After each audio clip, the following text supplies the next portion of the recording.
इस वक्त की बड़ी खबर, 18 महीने बाद आज पीएम नरेंद्र मोदी और बिहार के मुख्यमंत्री नीतीश कुमार एक साथ एक मंच पर दिखाई देने वाले हैं। पीएम आज बिहार को बड़ी सौगात देने के लिए औरंगाबाद और बेगूसराय पहुंचने वाले हैं। बिहार के मुख्यमंत्री नीतीश कुमार भी पीएम के साथ दोनों जगह पर मौजूद रहेंगे। नीतीश कुमार गया एयरपोर्ट पर पीएम नरेंद्र मोदी का स्वागत करेंगे। इसके बाद पीएम मोदी औरंगाबाद के लिए रवाना होंगे।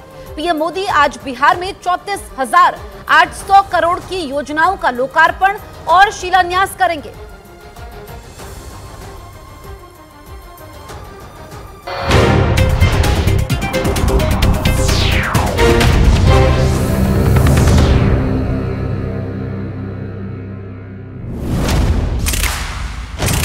सुबह की वो अहम खबरें जो बदलती हैं दिन का रुख, तय करती हैं देश की दशा और दिशा और डालती हैं आपकी जिंदगी पर सीधा असर। रखिए हर खबर पर मेरे साथ नजर। देखिए न्यूज 18 इंडिया मॉर्निंग प्राइम, सिर्फ न्यूज 18 इंडिया पर। पेड़ गिरने की वजह से दूसरे मकान की दीवारें भी टूट गईं और वहां सड़क के किनारे मलबे का ढेर इकट्ठा हो गया। इसके साथ ही वहां बिजली के तार भी इसकी चपेट में आ गए। इस बीच इनकम टैक्स विभाग ने यूपी के कानपुर में बंशीधर तंबाकू कंपनी के कई ठिकानों पर छापे मारे। इनकम टैक्स विभाग ने यूपी के कानपुर में बंशीधर तंबाकू कंपनी के कई ठिकानों पर छापेमारी की। यूपी के अलावा जांच एजेंसी की यह कार्रवाई दिल्ली और मुंबई समेत 5 राज्यों में हुई। इस दौरान इनकम टैक्स की टीम ने दिल्ली में इस कंपनी के मालिक के घर से 60 करोड़ रुपए की महंगी घड़ियां जब्त करने का दावा किया। इनकम टैक्स कर चोरी का पूरा मामला, इसके अलावा उन्होंने जो अपनी आमदनी दिखाई थी उससे ज्यादा आमदनी जो है वो जांच में पाई गई है। सूत्रों के हवाले से खबर है कि छत्तीसगढ़ में बीजेपी अपने 4 मौजूदा सांसदों का टिकट काट सकती है। राज्य में बीजेपी के 6 सांसद हैं। हालांकि विधानसभा चुनाव से पहले ये संख्या 9 थी, लेकिन उनमें 3 सांसदों को विधानसभा चुनाव में उतारा गया था।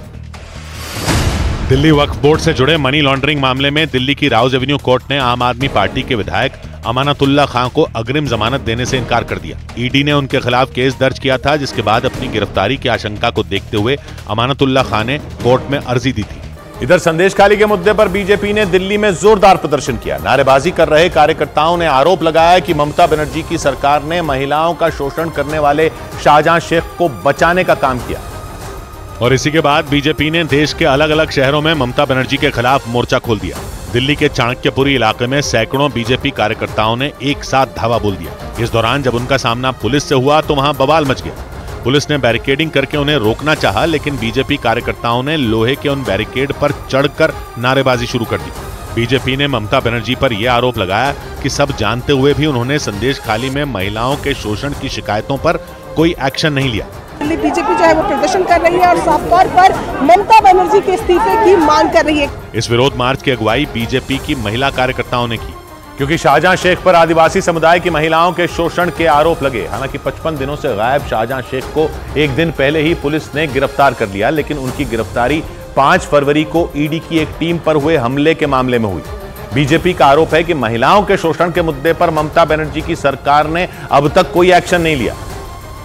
और इसी बात का विरोध बीजेपी ने दिल्ली में भी जताया। ममता बनर्जी पर भड़के बीजेपी कार्यकर्ताओं ने लोहे के बड़े बड़े बैरिकेडों को जमीन पर पटक दिया और फिर उन्हीं पर चढ़कर ममता बनर्जी के खिलाफ नारेबाजी की।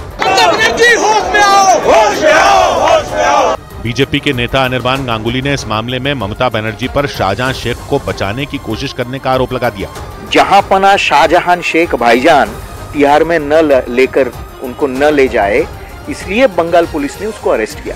हालांकि विरोध प्रदर्शन कर रहे बीजेपी के कई कार्यकर्ताओं को पुलिस ने हिरासत में ले लिया।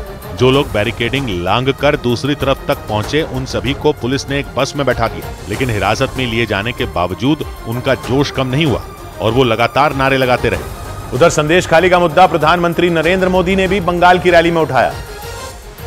पश्चिम बंगाल के दौरे पर गए प्रधानमंत्री नरेंद्र मोदी ने संदेशखाली का मुद्दा उठाया। हुगली में एक जनसभा को संबोधित करते हुए प्रधानमंत्री ने ममता सरकार पर कई आरोप लगाए। टीएमसी के नेता को बचाने के लिए जो भी कर सकते थे पूरी शक्ति लगा दी।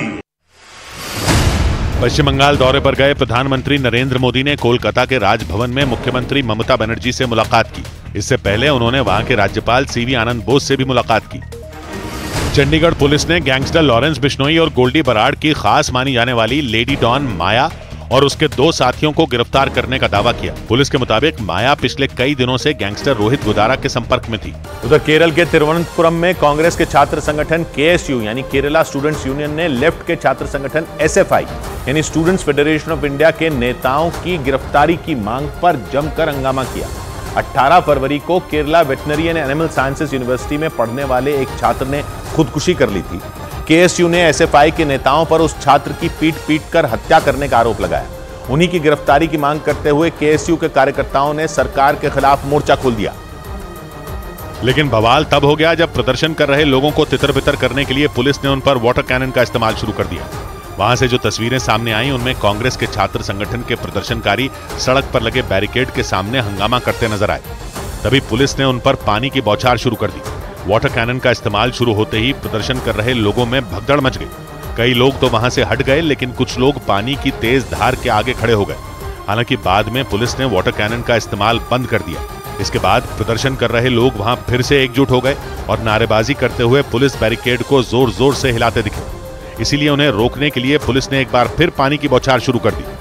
हालांकि बाद में पुलिस ने वाटर कैनन का इस्तेमाल बंद कर दिया। पुलिस के इस एक्शन के बाद केएसयू के कार्यकर्ता एसएफआई के नेताओं को गिरफ्तार।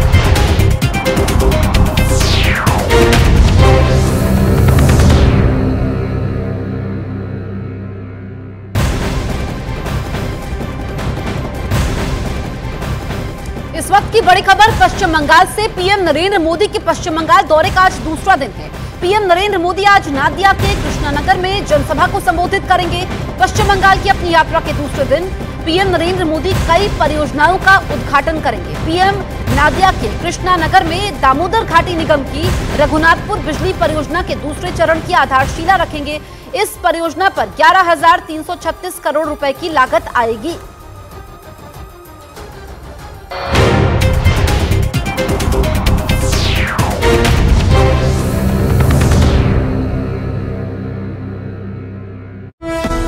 को लेकर सड़क पर ही धरने पर बैठ गए।